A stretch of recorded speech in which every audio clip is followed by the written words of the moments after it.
Action! What's Woo! up? Hey. Hey, how's it going? We got Bryce DuBray in the fun zone. Hey. What's up, dude? I'm excited to be on the show. I've listened to every episode and I love it, man. I just think you are an amazing host and more so friend, but you have a really natural way of hosting a podcast where you just guide the conversation very smoothly and genuinely, and I think it's really interesting to listen to. So, and I think you're doing a really good job of documenting a period of time and people and in our city.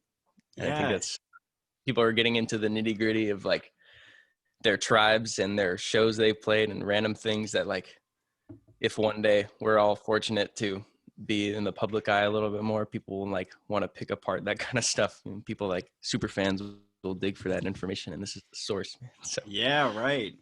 Yo, well, first off, thank you. I appreciate you listening to it. Are you using YouTube or like Spotify? What's your way for listening to this? I'm doing Spotify. I came on Spotify. I was able to listen to it a lot more easily. So I just put it on in my Sweet. car and piece them together as I'm driving and stuff. Yeah, Or cool. like when I was cleaning the house last, like stream grants. Yeah. That's awesome. I've submitted it to all the like audio podcasts. I'm just like, yeah, doing these calls and then, yeah, I like stripping the audio and, but Apple has not accepted me yet. I don't know if maybe I've done something wrong, but Spotify, it was like 1 hour. They were like, all right, let's do it. Just put them up, instant upload. So I feel like that's been more, I've actually, when I go back, I've been listening to them more than I've been watching them. Like, Yeah. Mainly because YouTube, like, unless you pay for it, you can't like close the app, which is frustrating. Yeah, exactly. For a long form thing. Yeah, you just listen like with your phone in your pocket or something. totally. Well, I'm glad you've been listening to them. I feel like you are a central point of, you've already been talked about on the show multiple times. You're kind of a all-star of the Nashville music scene. You're involved in so many projects, and like from My Music to Future Crib to Kelsey to Ella's new album that you were a big part of on guitar, Dream War. Who else are you playing with right now? Who we said? Kelsey, Freeze, FC, Jack, Future Crib. Jack. Jack. I meant Ella. Oh yeah. Have you played with Jack before? No, she asked me to play a couple shows and I just wasn't able to do it. I think I had something else going on, but I would love to. She is awesome. And her podcast is really interesting. Yeah.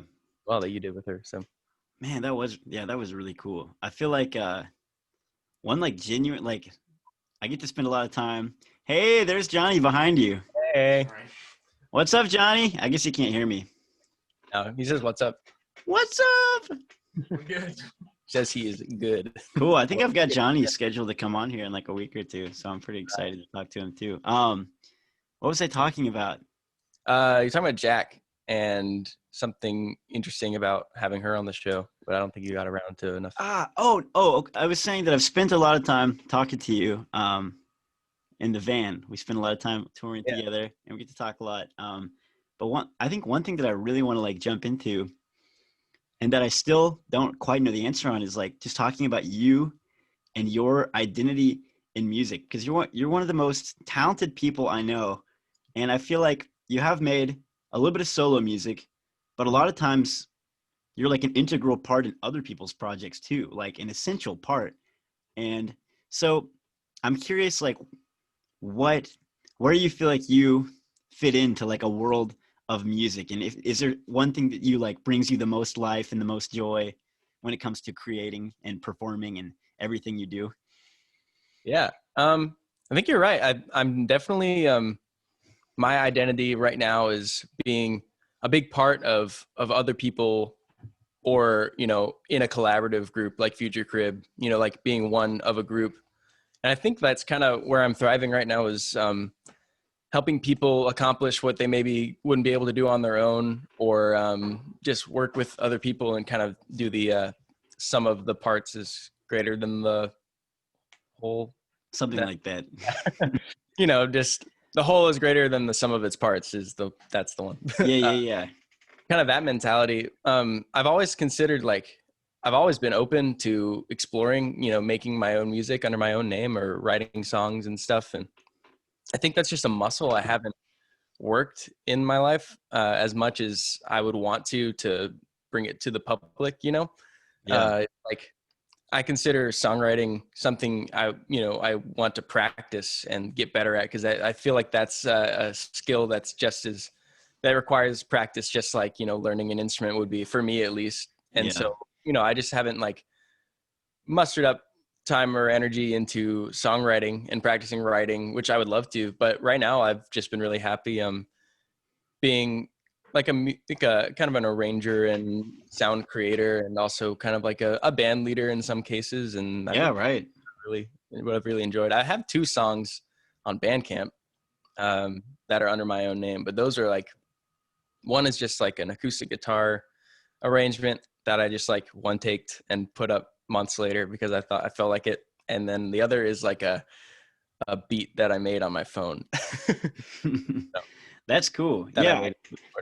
It's I feel like if you just the culture in Nashville, and if you asked even if you just took people who are in my touring band, it's there's probably more likely than not that person is their priority is their solo project. That's definitely and I don't get that vibe from other people and other music scenes as much. It's seems pretty Nashville to have a solo career that's your main thing, and then play on other people's music. And it's not everyone, but you know what I mean? I feel like that's something that's done a lot, especially here. Do you think that's true?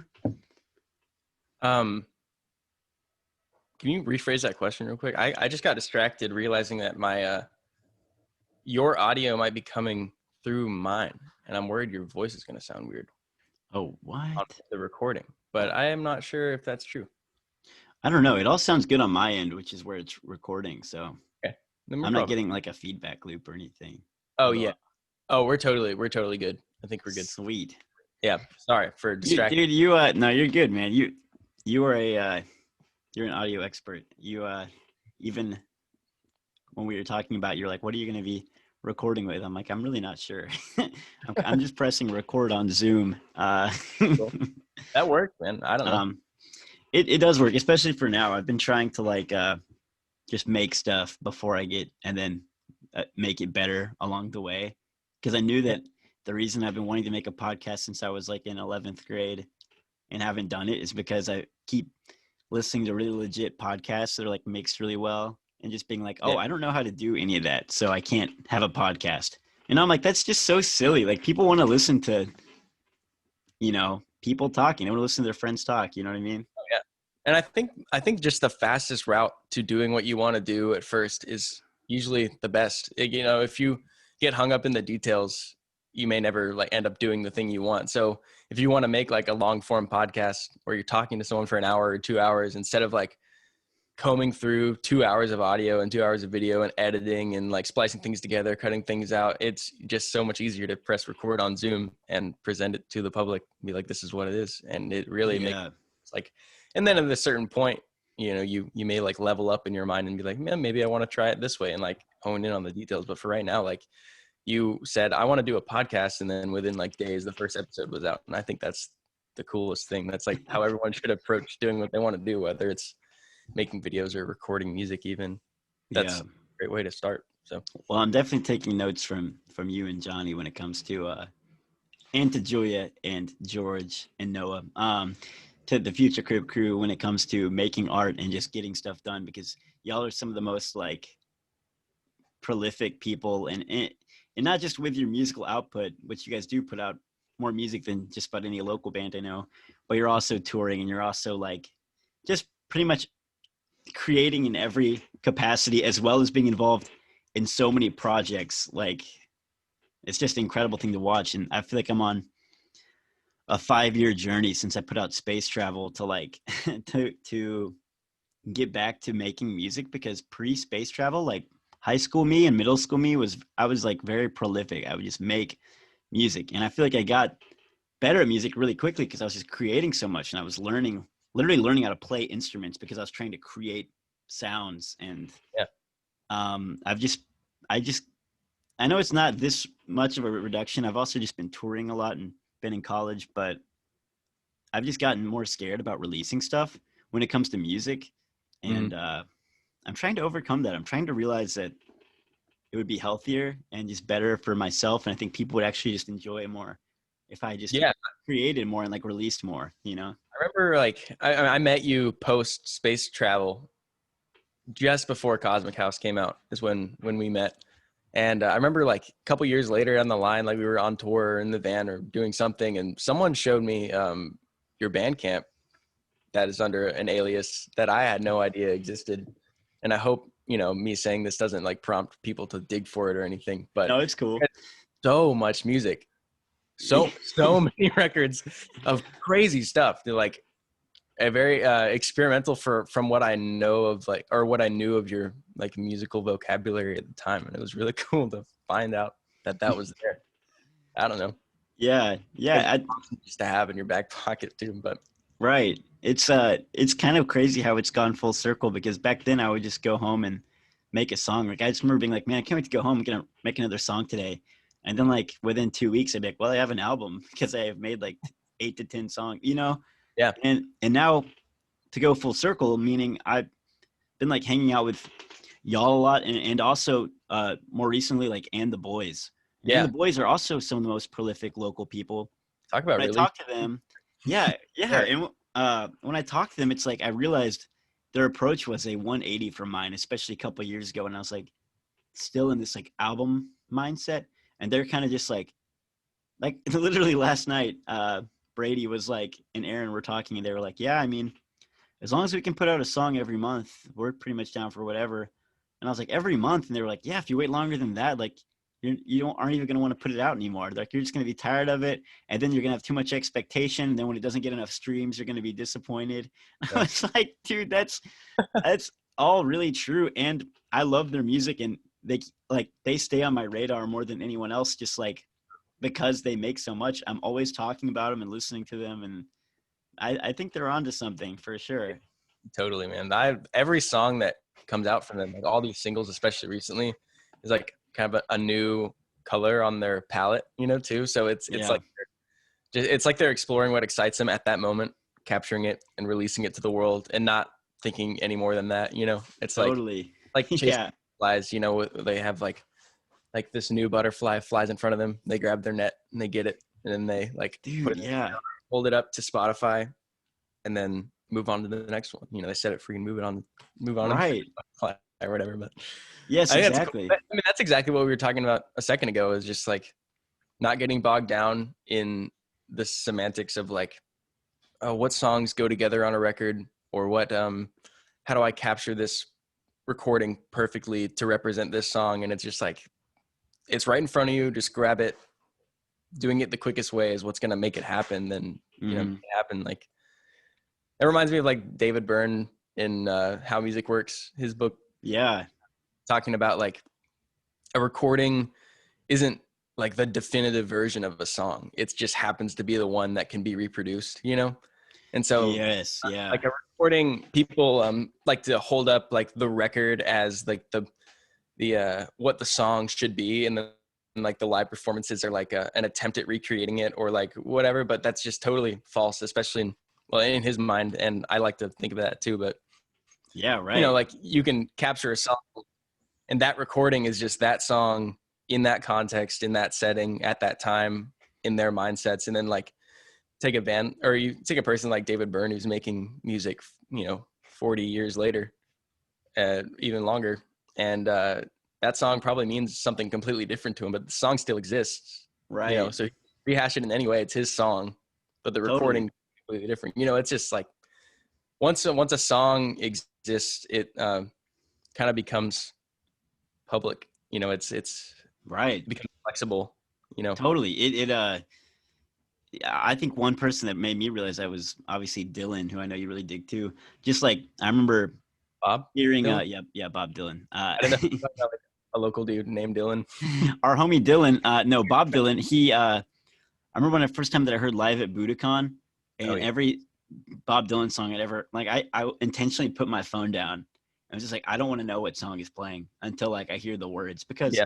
it would start and I would just be like, I've never heard this Bob Yeah, Dylan song. And then the words come in and these words that already mean so much to you. But like he changes his songs time after time. And something that I wanted to ask you about that I asked Jack on the show last week, which was, when you think about art, because I think about this all the time, especially with people like you, and like it, music is like this craft that I feel like you're always working at. And I feel like you see it as this like daily thing that you're always just like growing in and like working at. But at the same time, I recognize that you, as well as like Future Crib, love to experiment, and you love um, all sorts of crazy music.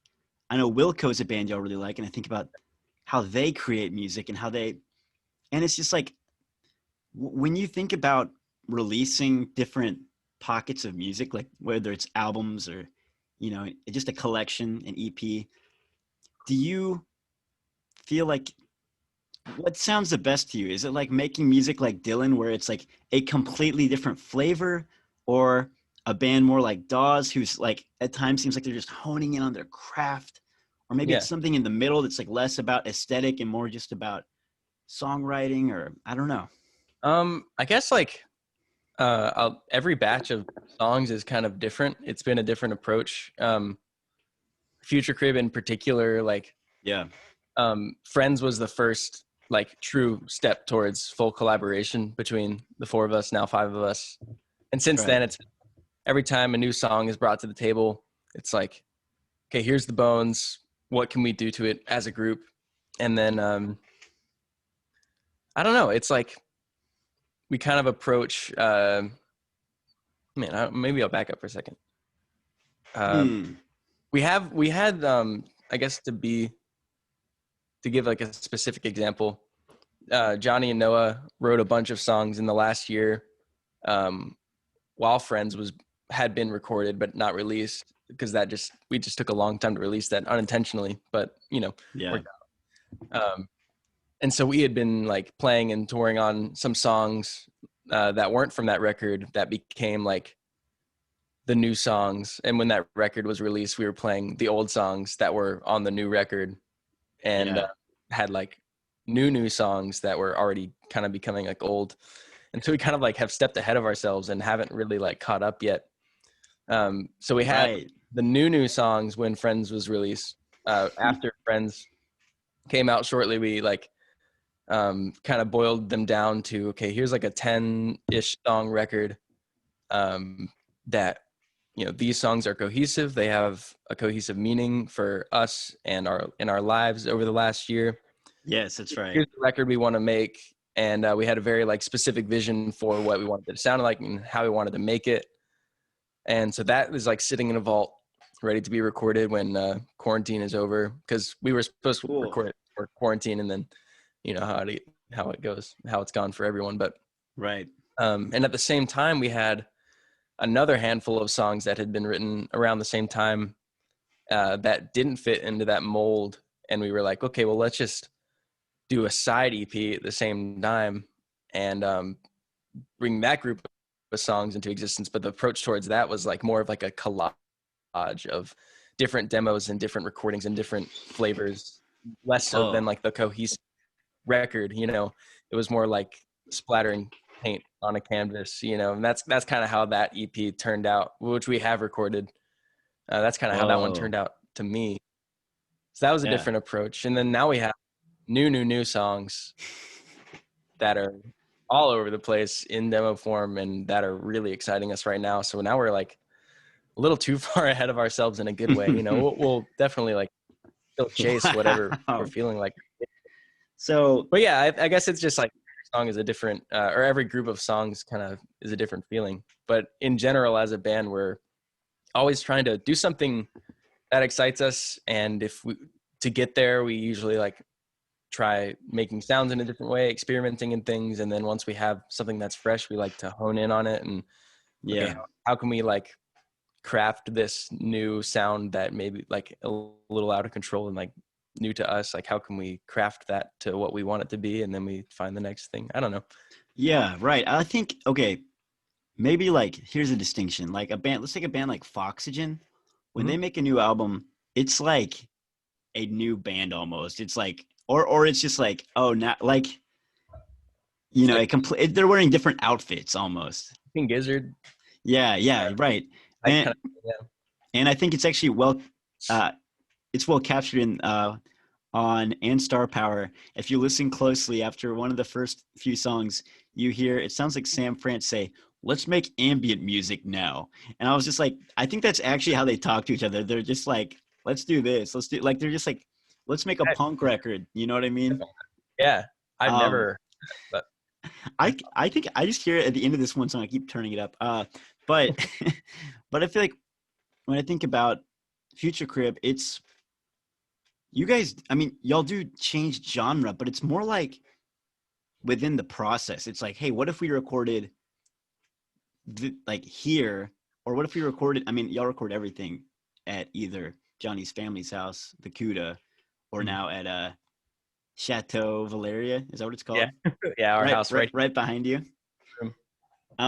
But it's like within the process. Like, hey, what if we use these instruments and like built Mhm. it this way? It's more like about how it's constructed, less about starting with the aesthetic, being like, oh, we should make this kind of record. It seems like it's more like, what if we try doing this and this and see what happens? Yeah, I think it is more like that. I don't think we've ever sat down and been like, we're gonna make this record. I think it's like Yeah. we have this song, these songs that are conveying this feeling to us. I think it's more about what the songs are saying in the context of our lives at the time.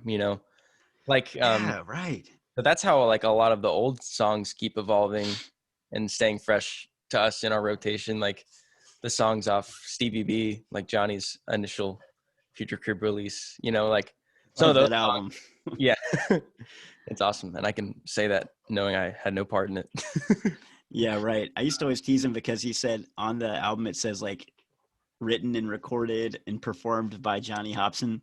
And there's this one guitar solo that's just like ripping.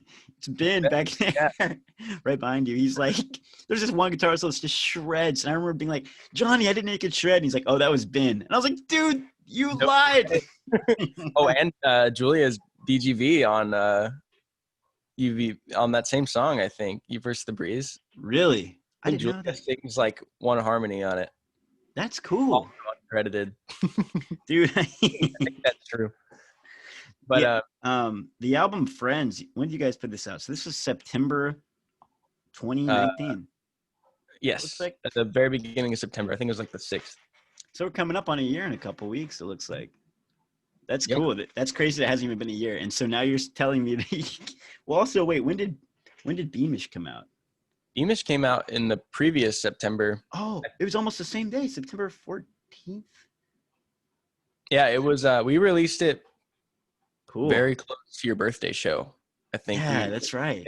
birthday show we got to play at the East Room with you. That like was almost like a release show, but it was obviously like we didn't like promote it because it was your Yeah, birthday. right, right. That was a really special night, dude. I forgot about that. That was a super fun show. Yeah, that Um, was really awesome. I miss seeing Future Group shows. The last Future Group show I saw was at the Hiawatt, and it was when the virus existed, but we didn't know about quarantining yet, which was like sounds like that isn't real, but like there was like a week where because we were still on tour and we had an off day Mhm. in Nashville because we were like playing two cities that were in between or Yeah. something, and we came out and it was like weirdly empty. Like Yeah, it was like, first of all, it was really sweet of you guys to take your only off day on tour and come to see our show. That meant a lot to yeah, us. dude, Really for sure. We wanted to so bad. Yeah, but that was the first night that I had even known the virus was in Nashville. Like I remember Right.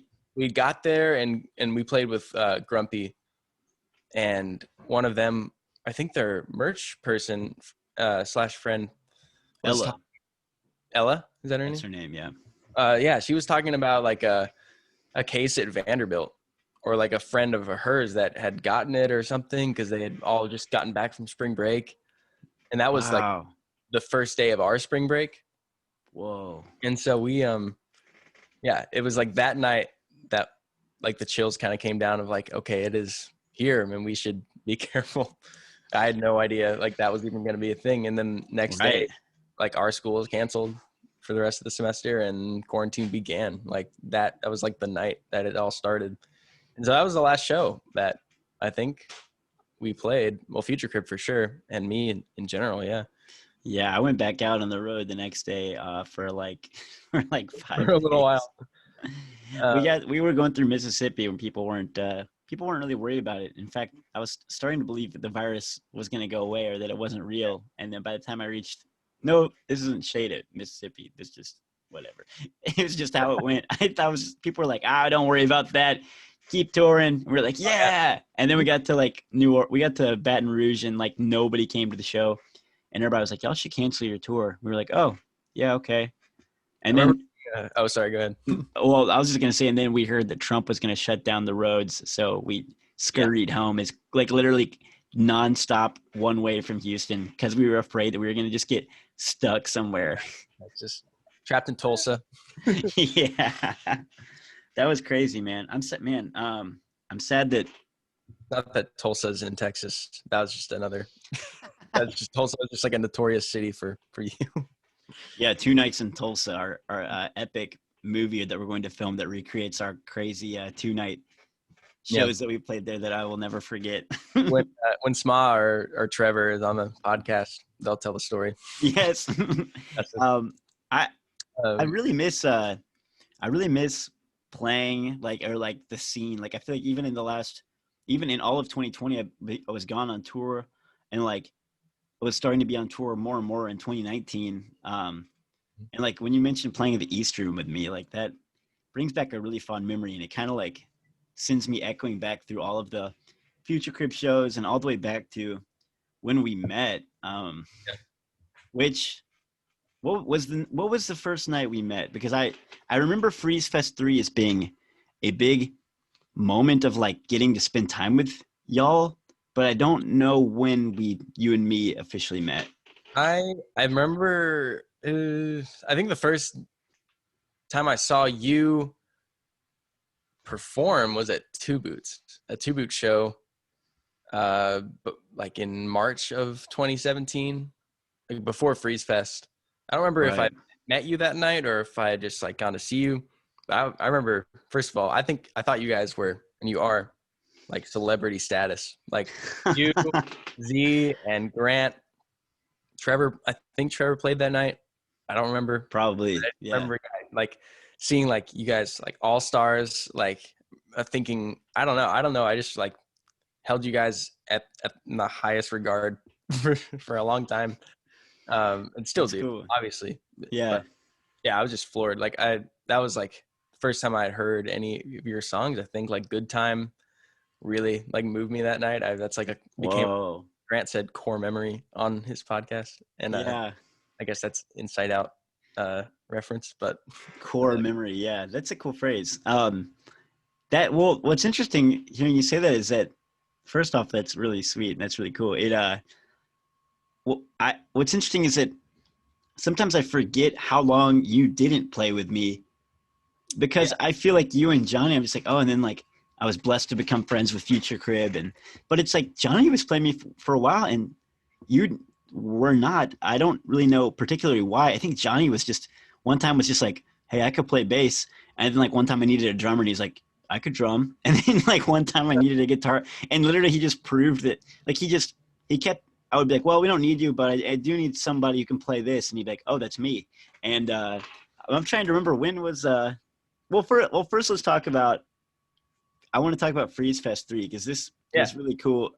Core memory for me was y'all closed out night 1 of Freeze Fest 3, which all the other 4 nights were at Fat Bites. Yeah.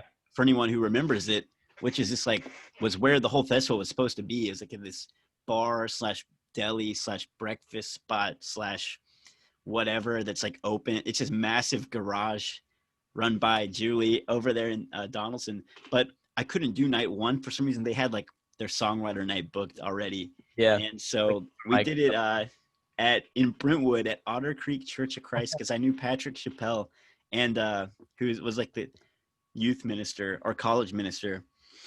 And night one was kind of like punk night, maybe. I mean, it was the hard bands. That, yeah. and also every band bands and us that night too. Yeah, right. Every band that submitted to play got accepted, and so a lot of them I hadn't even heard before. And I just remember we were in this like kind of this like small, like dark room, loud room, and just punk band after like just all these like hard bands playing, and it went on for a long time. And y'all showed up early to help set up. We were there. Oh yeah, I think a whole night or a long time at least. Yeah. Y'all had to leave to work at Sportsman's or something, or like, you did? Or maybe Johnny did. Johnny was like, oh, I got to go do this order for my family, but I'll be back. I remember he like drove to Cool Springs and made a bunch of food after setting up, and then he came back for all the music. Yeah. Sportsman's Grill is a restaurant that Johnny's grandparents own and his parents manage. Something like that. So Johnny and I worked there in high school, and I continued to work there off and on for the next 20 years.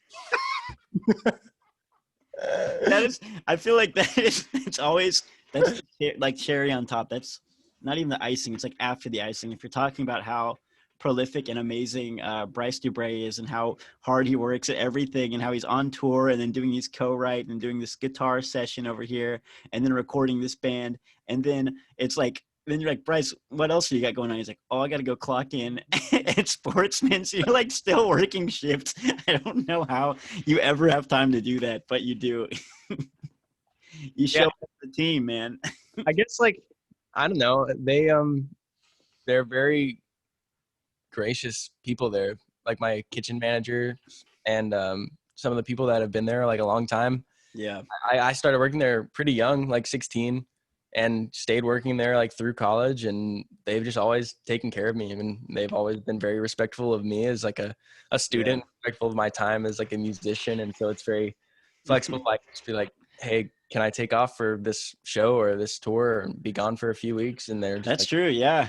Your thing, man. Like we're happy to have you anytime we can, but you know, they've always just been awesome, and it's been a great place. So yeah, right. I guess it's like if somebody's willing to put up with your insane schedule and like the fact that you're out of town so much, like, you know, at least normally, that's pretty solid. Like that's pretty unique. And do you also just like love the crew? Is it just like old, like you said, people you've been working with for a long time. So it's probably cool to see them. Yeah. It's like, well, the wait staff has flexed like a whole lot. I don't think there's anyone left that was still like waiting tables when I started. There's like some of the bartenders and maybe like one or two here and there that are like still around or have like come back. But just the kitchen staff has been pretty much the exact same since day one.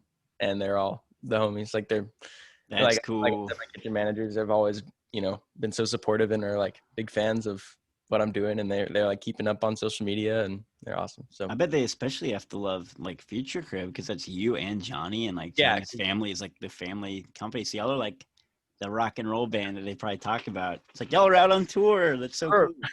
One time they found like a video like or something of Future Crib playing the one, I think it was Mild Mag, that David Russell uploaded, incorrectly labeling it Freeze Fest 4. Yeah. Were y'all like crowd surfing and stuff? Yeah, like there's like a pretty big crowd and everyone's like moshing, and Johnny like was crowd surfing because he wasn't playing an instrument and he's like singing. And I just remember like they like pulled up that YouTube video and like started moshing in the kitchen, like jerking around and stuff. But. Yeah, I remember people showing up to that event and being like, dude, Freeze Fest was awesome this year. Me being like, no, this isn't Freeze Fest. This isn't even my thing. Like Anthony and Mild Mag. Yeah, dude. Talk about an incredible weekend. That event. Oh, yeah. It was the same bill pretty much in both cities. It was like a traveling Nashville Chattanooga thing, and that was still to this day probably one of the most lit Chattanooga shows I've ever played. It was like in this church. Church gymnasium. Yeah.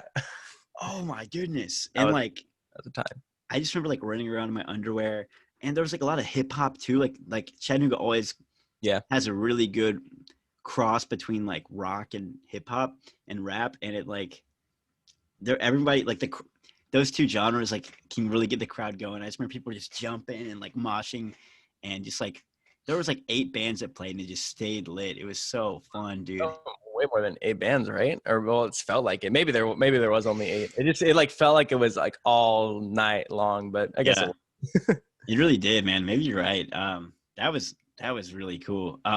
When did you? Oh wait, I also wanted to ask about Sportsman's. Oh.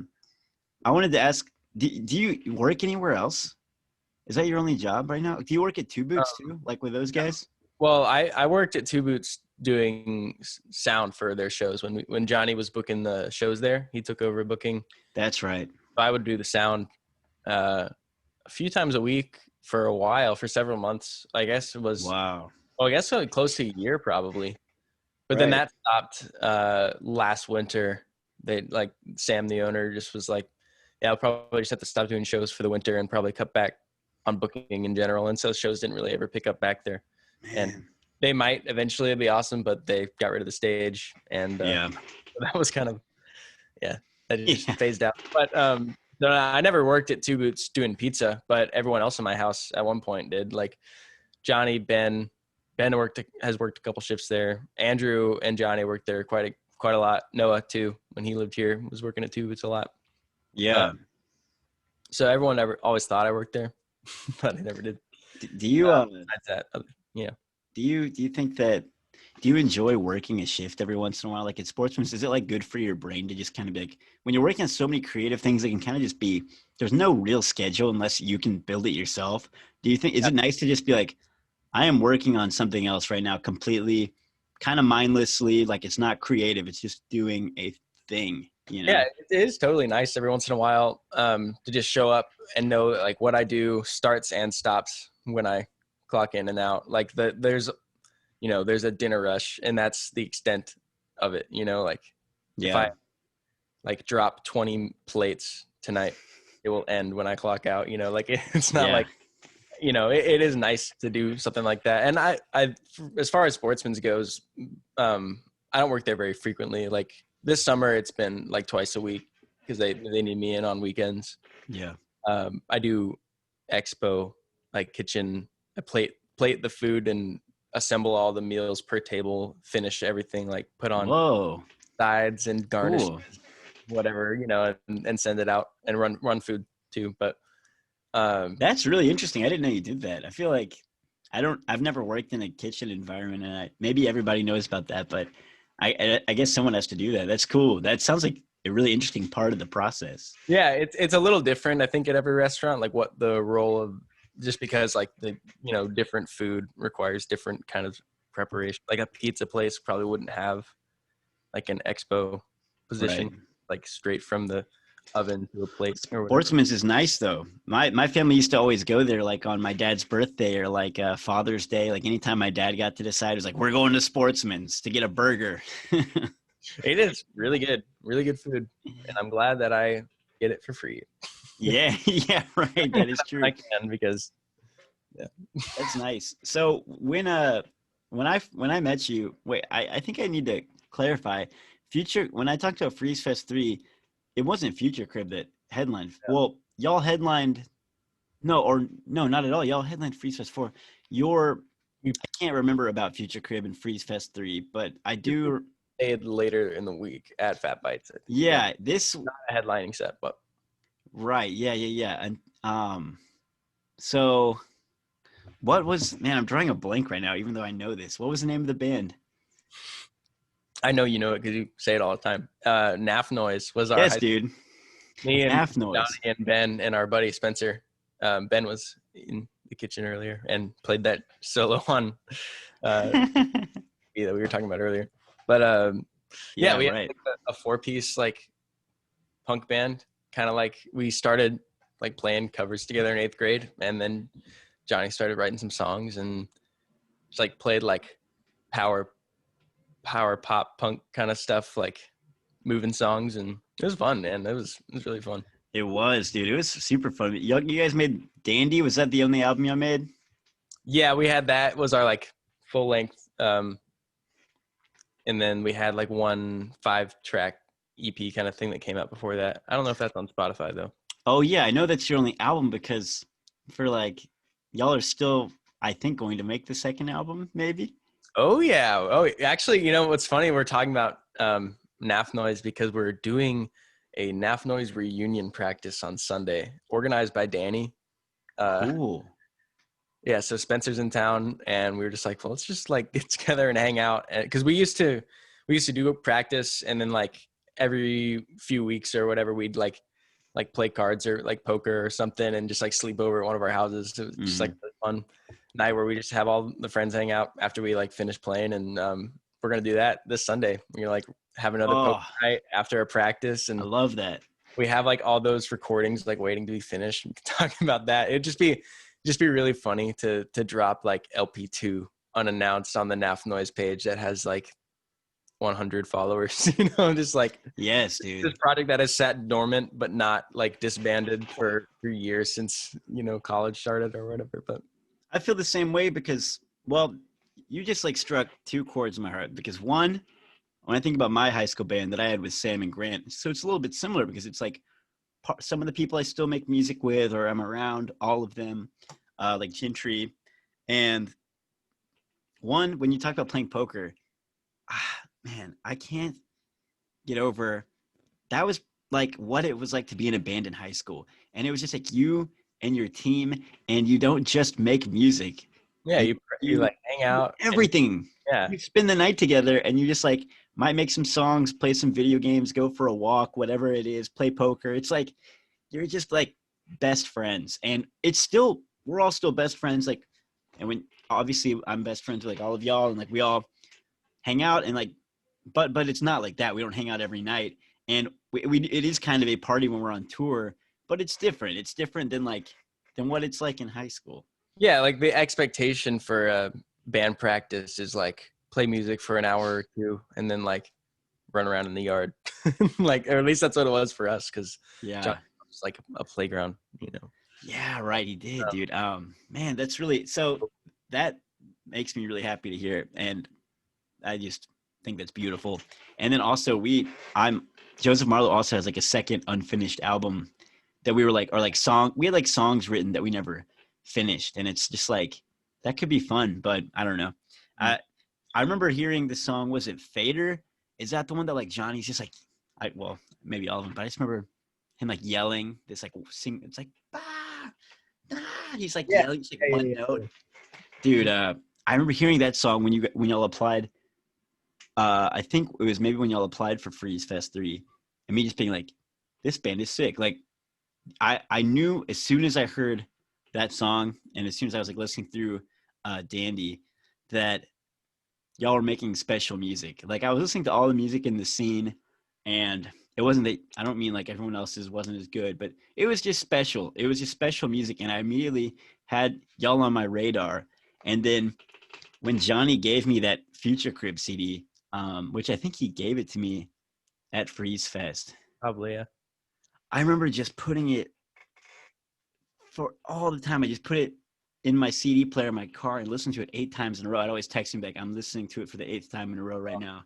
This album is so good. And that was really special to like witness that. And then somewhere along the way, it went from being, so my understanding was like that you were in NAF Noise with that crew, but then Johnny was going solo, and that's what Future Crib was.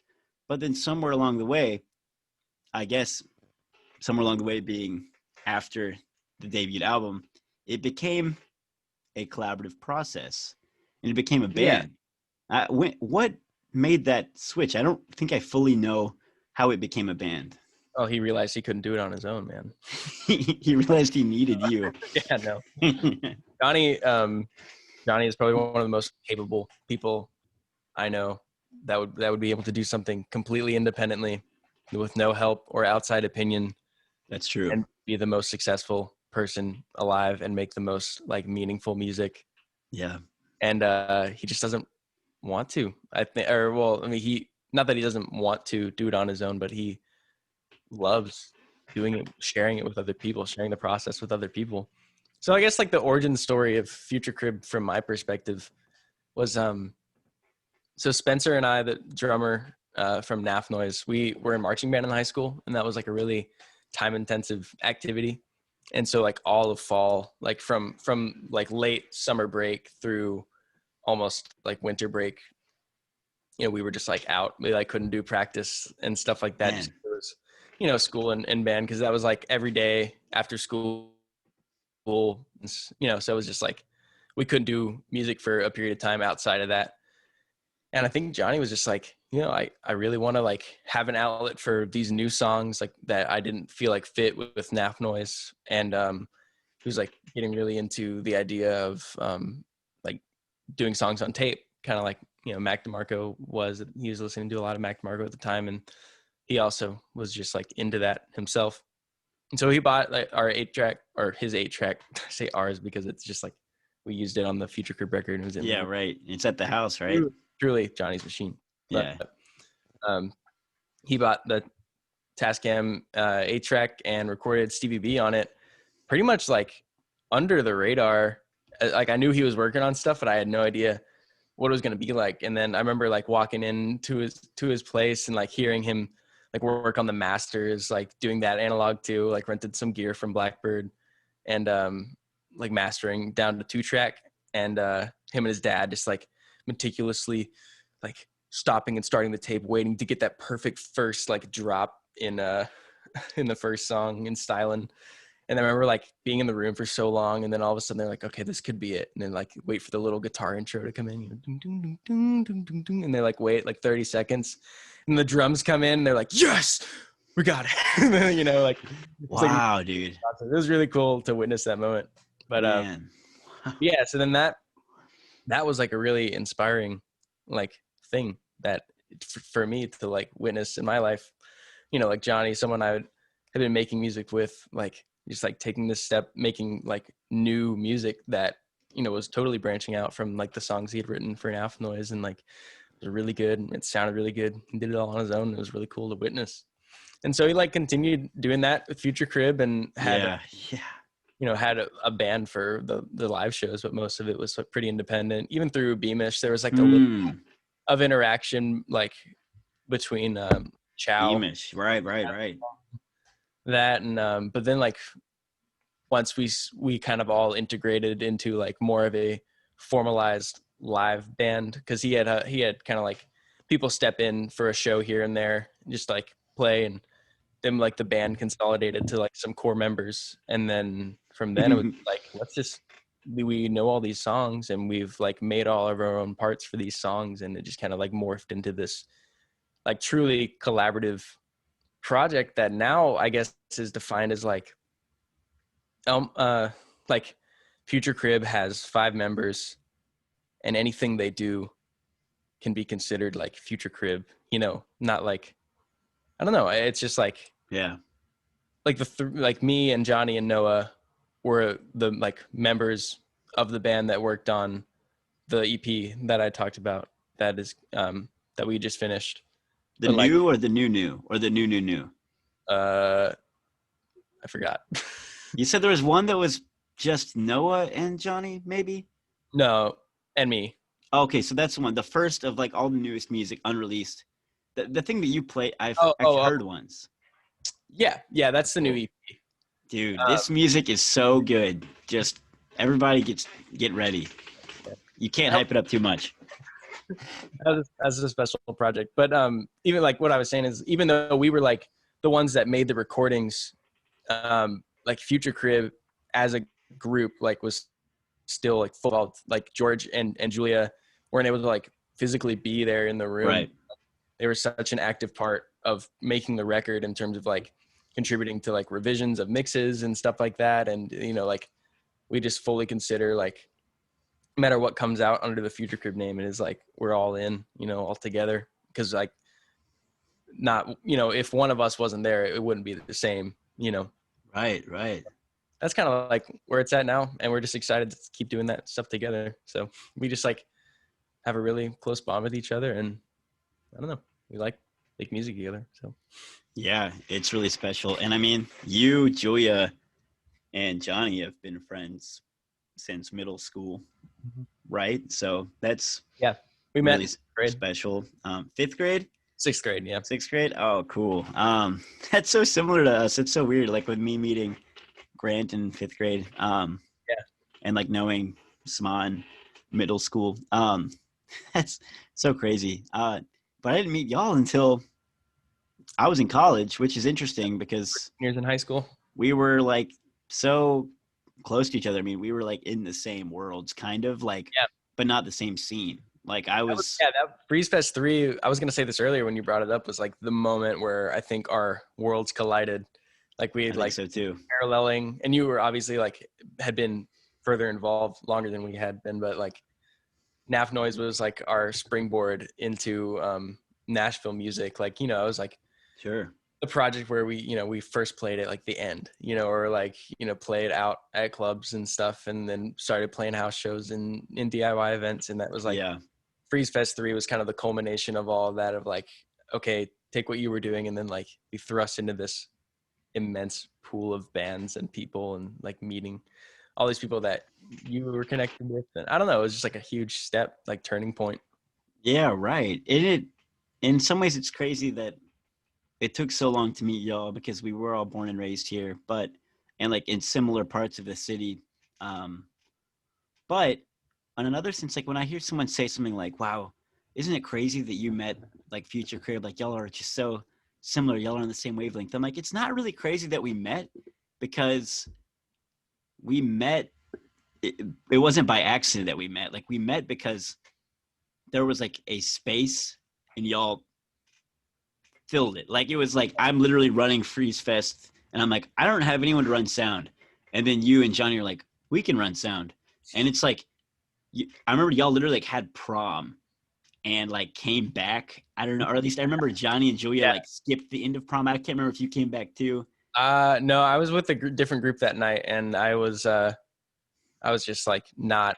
I don't know. I would have much rather been part of the other crew that Freeze Fest instead of the crew I was in that was like, let's just go to the house.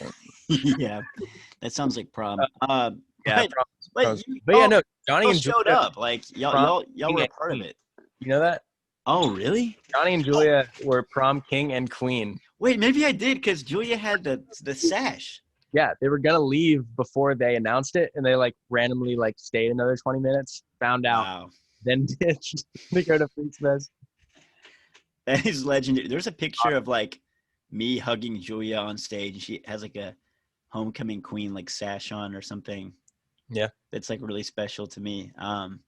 But my point being in the proms and like all of this is that y'all just like were a part of it because you were looking for opportunity, and we were all like in the scene. Like it was just inevitable that we were all going to meet each other. And totally. That's like, it's such a special thing. I don't know. It was only a matter of time. And when I met y'all, it's just, y'all are just people that I never want to lose. And I'm just excited now for the rest of my life to get to watch Future Crib and hopefully be collaborating as closely as possible with y'all for forever. It's been cool to get to know you specifically more. So when did you start playing with me? Do we know? Do you remember the first show? Was it on bass in Louisville? Was that the first one? I think that was like one of the first ones. I don't remember if like that was the first one.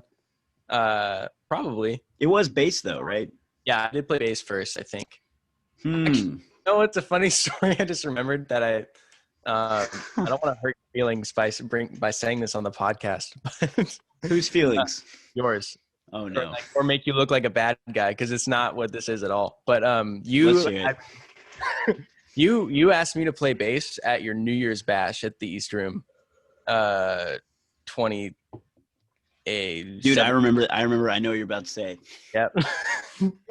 And I like uninvited you to play bass. Yeah, I was pumped like all week. I was like learning the songs, making sure I got it down, and then night of, you were like, dude, Trevor got off work. I'm gonna have him play. And I'm like, that was wrong. I did you wrong, dude. Dude, it is. I think I just didn't. In retrospect, I think I just had no idea what to do, because Trevor was like supposed to play the gig, and then he was like, I can't. Then I got you, and then he was like, I'm back. And I should have just told him it was too late, but Well, I mean, like 2017 me or whatever was just didn't understand. you could have like your number one bass guy, Trevor, who like rips and knows all the songs, and like play this pretty big New Year's event that you've been planning and like been kind of like anxious for time, and or you could have like high school Bryce or like or your freshman year college Bryce who you've never heard play before come play your big event. Yeah, right. Like a wild card. So the decision is. That's a generous way to spin it. I guess I probably was just like worried about.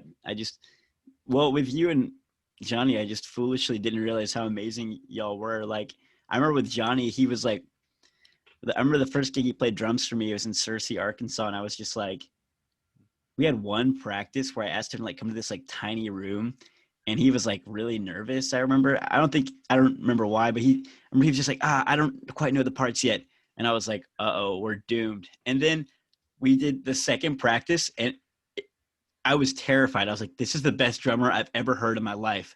Like I thought he just drummed on the side, but I was like, this dude is a full-time drummer. This guy is unbelievable. And there are videos of that night of him just shirtless with his long hair, just ripping on that stage. And for you, it's the same way where like I also didn't know that y'all were just so talented and able to just play anything. Like, I thought you were a bass player when I started asking you to play with me, but really you're like you're like one of the best guitarists I know. Oh, great. Thank you. And are those the only two you've played for me? Have you ever played keys? Dude, what? Are you serious?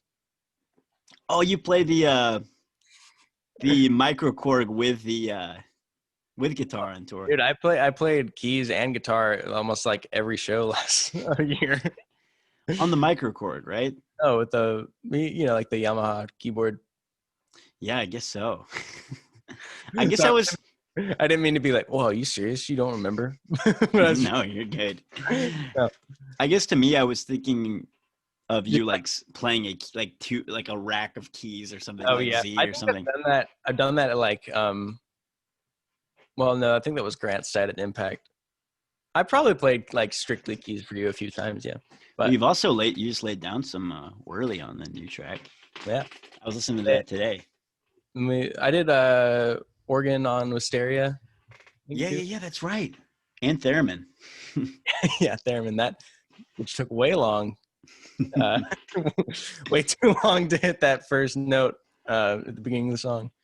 Yeah, there's this like, I remember my friend Grace in high school telling me this Radiohead story where they were like trying to get these kids to do this like intricate clapping, and then eventually they just settled for them all screaming, "Yeah!" That's on it in rainbows, and like that's kind of like us with the theremin. You were like, "Oh," and then you were just like, "Okay," yeah, trying to play the chorus, and then you were just like, "Let's just do this."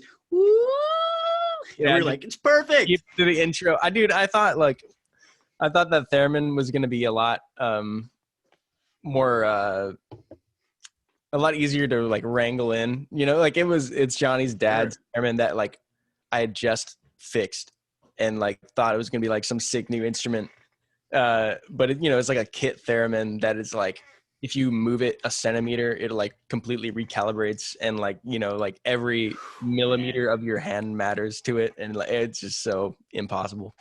There are theremins that are like meant to be like played on stage, but that was not one of them. So. Oh, really? So there are like ones that are a little bit easier oh yeah, because I remember I tried to play that one and I was just like, this is literally impossible. Who could ever do this? Moog makes like a theremin that they have at like I think they had it at like Corner Music a few years ago. I remember playing. Right. I remember that. Yeah. And it's like so much easier. I think it also auto tunes. So it's cool. They have like all these patches where they have like delay and like distortion and stuff on their theremin. They just scroll through on this little screen. Whoa, it'd probably be nice to throw some reverb on it to be a little bit more forgiving. Yeah, that's cool. Wow. So, is guitar your first instrument? Real quick, is that what you started on? Mm-hmm. And then bass. Yeah, bass. Shortly after that, saxophone for school band. I guess came second, really. Of course. How could we forget sax from your Space Prom? Yeah, Kokomo and maybe some other songs. I can't remember. Just the Way You Are, the Billy Joel tune. That was so sick, dude. Every Heart. I think Man, that's all the 3 I played on. dude, having your help with Space Prom, like you, just like it. I could never lose you on Space Prom. If you can't do the next Space Prom, I'll just cancel it. I'll cry if I can't. Yeah, right. That's just not a reality I could live in. We'll just have to make it work. I'm so glad that Space Prom got to happen in 2020 before. So there's actually a chance that Space Prom 4 could like happen next year, like maybe. Yeah, hopefully. I don't know. Who knows? You did it just early enough to where like it could be it would like come at an appropriate time once quarantine ends or whatever. But yeah, right. I mean, I am like so grateful to be a part of your like A team, as you call it, and Sure. it's been the most fun and rewarding project to be a part of. Or well, I guess all of the people or all the projects I'm in, I'm like fortunate enough to call my friends first, and Right. really like Totally. friends more than first, because they're like also musicians first, you know, like they're like everyone I work closely with is like a dear friend and also incredibly talented, and I care so much about their project. But you know, like you fall right into that where it's just I always have so much fun, and you like I don't know, you afford me a lot of opportunities that I'm like that I don't know where else I would have gotten them from, and Space Prom is one of those where, you know, like just working hard and being on the road with you like pays off. And like events like Space Prom where, you know, we have the whole crew, like 10 of us all hanging out, learning these super fun songs where the pressure's off for us to like make up parts and be, you know, and try and like make things happen ourselves, where we can just like zone in and learn like the records and like recreate the magic of like these timeless songs. And that's just such a fun process. And then like, you know, when Showtime comes, it's an epic show with a lot of people, and that's just awesome. And yeah, really Space Prom is a really amazing, also core memories in my life. Space Prom 2 and 3. Oh man, Space Prom 1 too from the crowd was also. Yeah, I'm actually really glad that I truly just participate in Space Prom 1 and witness the chaos that it was. For real, in a good dude. way. Chaos in a good way. It was like because Space Prom 1 was just a total surprise. It was like, I think no one expected that many people to show up, and it was like in a Chinese restaurant. It was just, it was just out of control. Yeah, those are some of like the best nights of my life. And like Freeze Fest, Space Prom 3 this year is like probably the peak of my performance career at this point. Like if something happened to me, I can never, if this never ended, that would be like, that would be the one that I would remember the most. Like, it's just so, it was so special. And then we've also, like, you and me gotten to tour a lot together. We've done 2, I think, Freeze Future Crib tours. And then you've also just come out on tour with me for probably like, I don't even know at this point. Just like a lot of other one-offs and tours and stuff.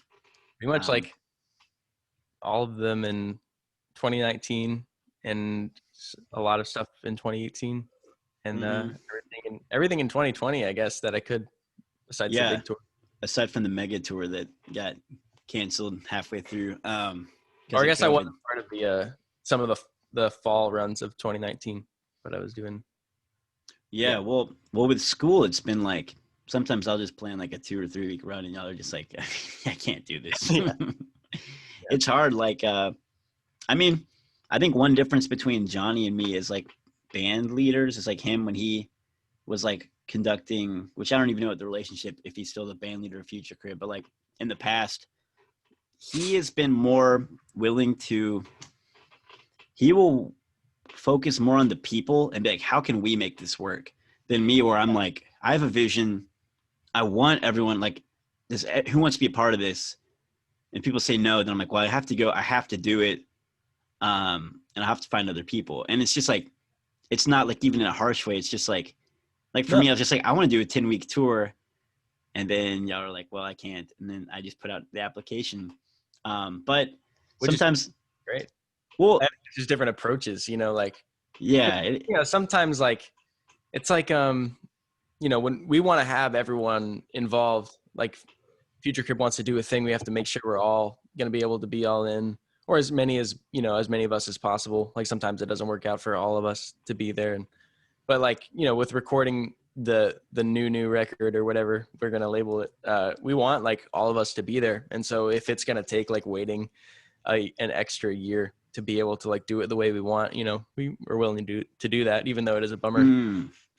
Yeah, I guess that's fair. Like Future Crib is a little bit of both, because like y'all made that like set that y'all finished recording now was like based off the fact that not everyone could make it, but like, yeah, it is different. And you're right. I don't think one's right or wrong, but I have like learned from Johnny, because I mean, Johnny had a project that he was his own project, and he became a band. And like, I think there are a lot of advantages to that, obviously, like really evident. And it's like cool that you have become an integral part of it, as well as the rest of the band members.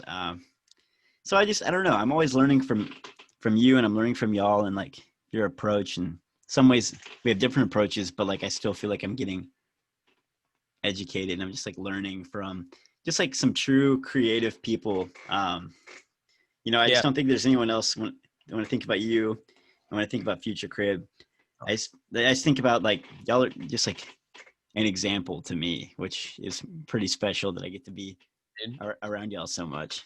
Well, like, I think likewise, Johnny and I we end up talking about you a lot in terms of people that, I don't know. I think you follow through on your vision more than pretty much anyone that we know. And you work so hard. Like Jack talked about how much you commit to a joke. Like she talked about you like just following through on all your bits. And I think that is the same thing in your actual work ethic. You Wow. commit, you set out to do something, and you find a way to do it. You're going to do 50 shows in 50 states in 50 days. It's just going to happen. That's cool. Yeah. Yeah. Right. I feel like, that's really cool to hear. And I do try to work as hard as I can. And I do, like, I guess what we're talking about just now is like, I do set out on like a vision, and I try to get there. But one difference between me and I feel like some other people that I really respect, is that when I get to the end, it doesn't look anything like what I thought it was going to. Well, yeah. I know other people who will fight more. Like if they like as a band leader, they'd be like, "Hey, can you do this? Can you do that?" And like I do like ask things of y'all, and I'll, but it's a lot more collaborative, even. And like I don't know, it's just that's how it is. Like when I get to the end, when I've finally am throwing something, I'm like, almost every single piece of this has been compromised or just like became collaborative. Like not even compromised in a bad way. It's just like someone's like, "Oh, what if we did this?" And I'm like, "That's a better idea." Like when I say compromise, just like not the original vision. Yeah, everything has changed, and it's like for the better. I feel like it couldn't have happened any other way. But sometimes it's hard to like.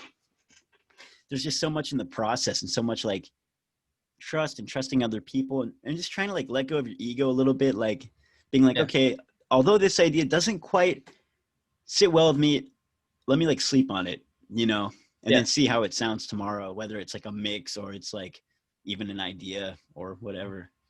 It's just about trusting your crew, like you to be a part of the process. And sometimes like if you're not sure about something, you just kind of like have to put that faith in them and the faith in yourself to know like the final call. But I think it's just about having the right people around you.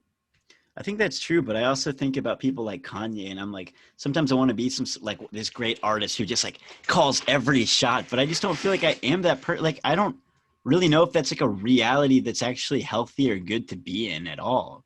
Like I don't know. I think it can be. I think it's just like a different way of working, but I guess they're just like different processes. If we like showed up to rehearsal or recording or whatever, and you were like, "We're going to do things this way," I think every single one of us would be like, "Okay, let's do it."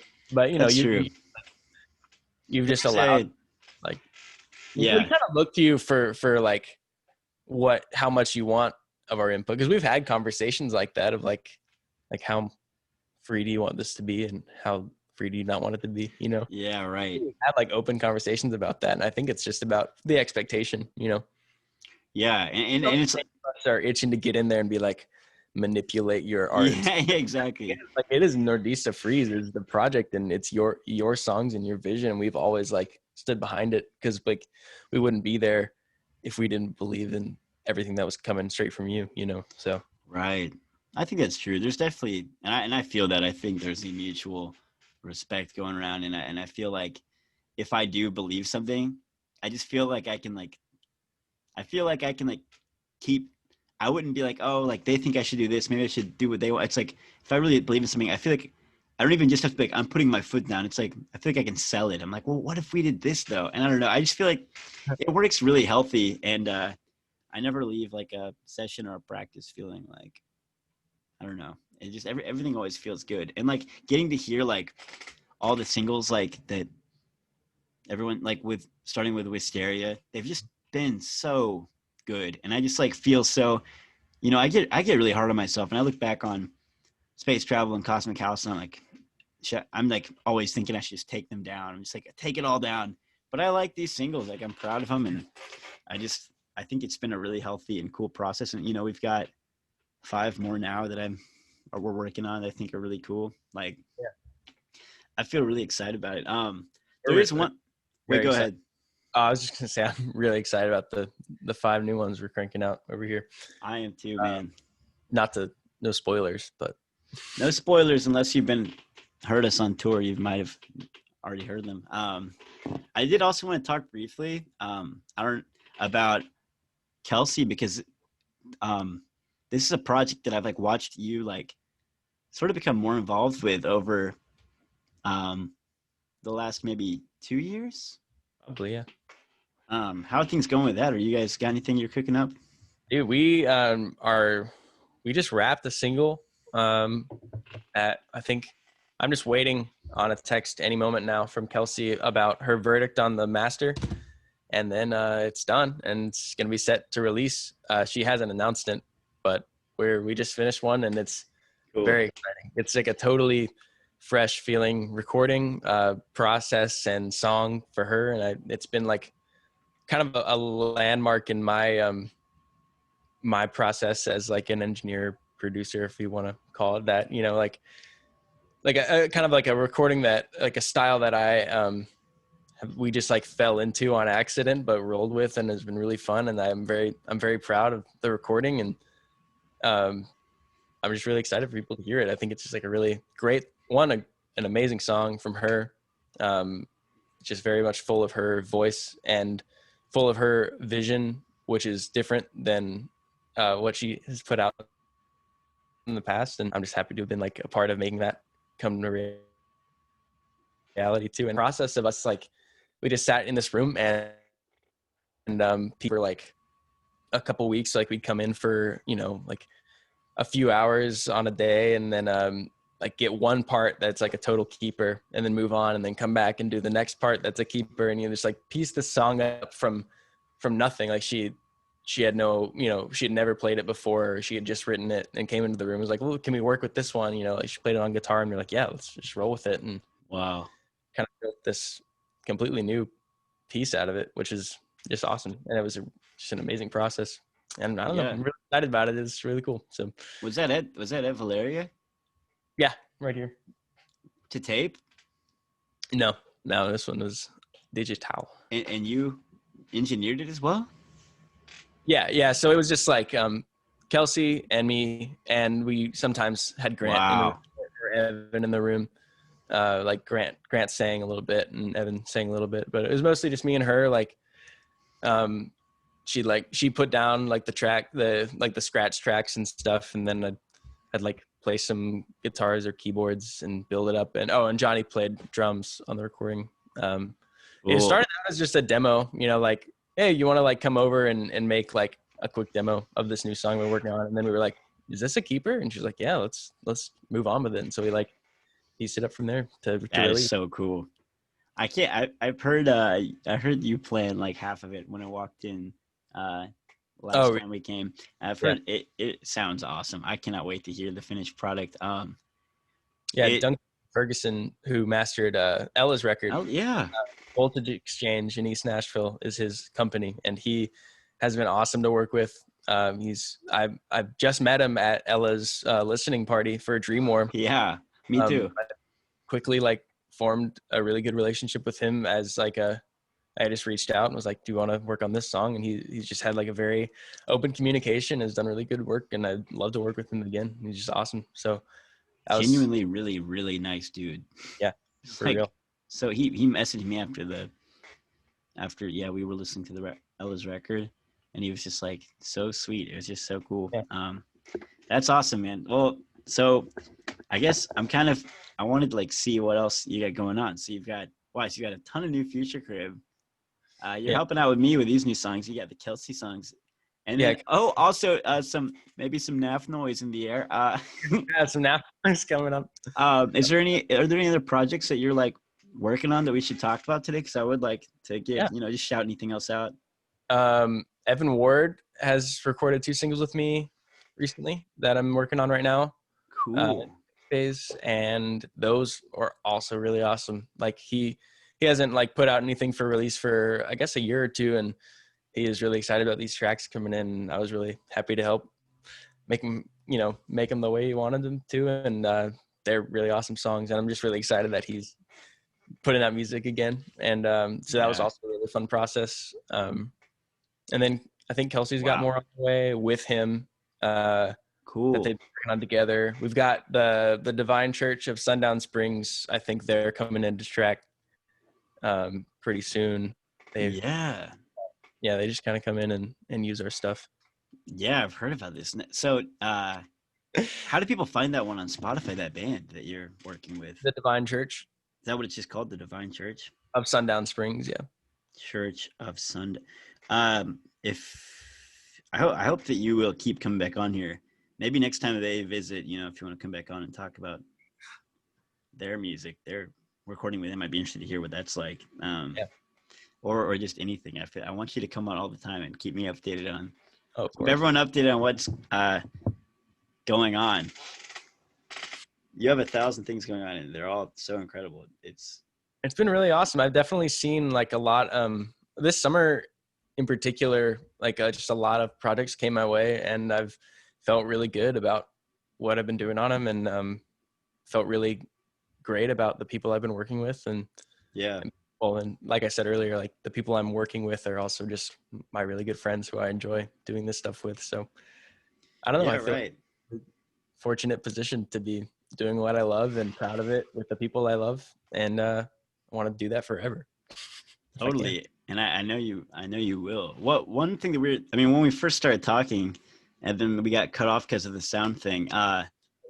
Was I was talking about like how I feel like in Nashville, especially, it's very like it's way popular for everybody to have like a solo project, and I just was saying that I think it's especially interesting that you do have that, and that is something you've said you want to like do more in the future, but you also like just do so many things. Like, I mean, and you're not just like a session player. It's like your creativity is like shown in your like production and your instrumentation and your building of instruments and like writing. Like I've seen an orchestrating and arranging and like band leading. Like you are like an integral part of so many projects, and it's not just like in a utility kind of way. It's in a creative, collaborative way. And I just think it's really, I'm fascinated in that, and with you specifically, because I just feel like it's different than a lot of like than who I am and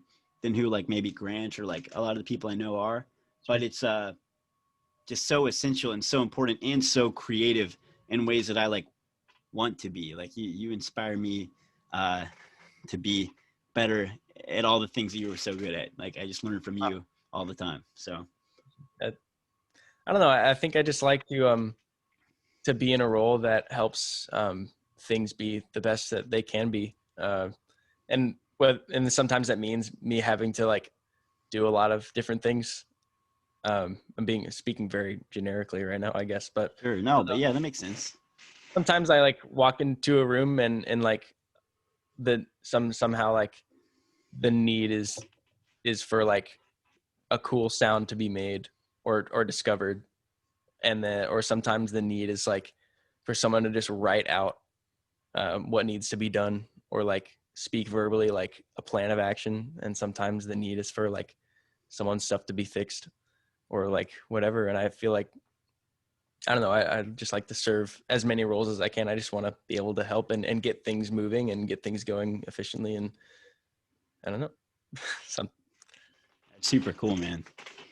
I think that's a really special thing about you. And I think that's why, I mean, any project that you're on, it's like way better because of it. So thank you. Yeah, man. I hope that we get to tour again one day. And until then, I'm excited to keep working on music together and just keeping in touch with you. So I appreciate you coming on, man. I guess we can wrap it for today. We've got a lot more we can talk about, but we'll save it for next time, I guess. Yeah, time. Yeah. Thanks for coming on, dude. I love you. Love you too, man. It's been awesome. Yeah, man. Yeah. See you soon.